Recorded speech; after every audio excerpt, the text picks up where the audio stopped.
Jeigu kapas guli stalčiuje, jos neveikia. Tiesinamas kapomis neskausmingas. Mitas ar tiesa, nežinau. Skausmo slenkstis ir skausmas apskritai yra labai subjektyvi sąvoka. Vienam tai yra neskausmas, o kažkoks minimalus spaudimas, kitas žmogus skambins, kad jisai jau nori jas nusiimti.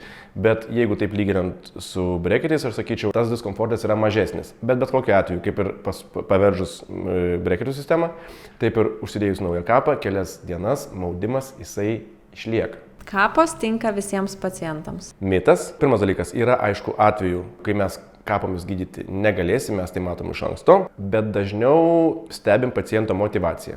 Jeigu pacientas nemotyvuotas, tai tada kapas jam ir netiks, nes breketų jisai namie nenusiplėš. Jeigu kapas guli stalčiuje, jos neveikia. Jei pamiršti užsidėti kapas kelias dienas, gydymas baigtas. Mitas.